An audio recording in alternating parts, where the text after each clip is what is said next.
श्रीमद् भागवत गीता के अध्याय 14 के श्लोक 10 में भगवान कहते हैं कि रजस्तमश्चाभिभूय सत्वं भवति भारत। रजः सत्वं तमश्चैव तमः सत्वं रजस्तथा।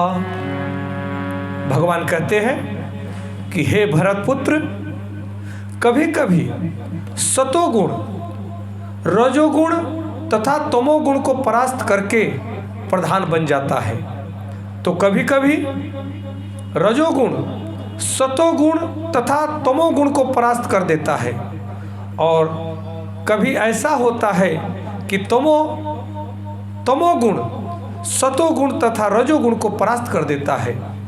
इस प्रकार श्रेष्ठता के लिए निरंतर इन तीनों गुणों में स्पर्धा चलती रहती है।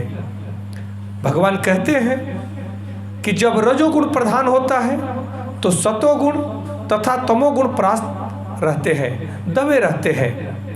जब सतोगुण प्रधान होता है तो रजोगुण तथा तमोगुण परास्त रहते हैं, यानी दबे रहते हैं।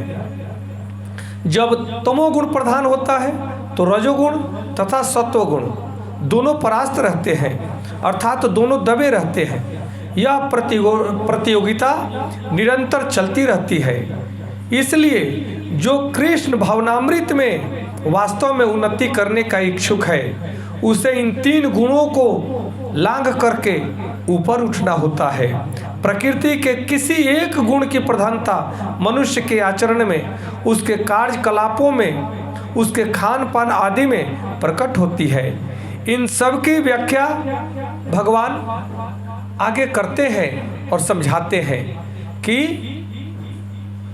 हर मनुष्य के अंदर, हर प्राणी के अंदर तीनों गुणों का समन्वय हमेशा रहता है, परंतु भावनाओं के आधार पर ये गुण प्रकट होते रहते हैं, और जो दो गुण होते हैं वे दबे रहते हैं।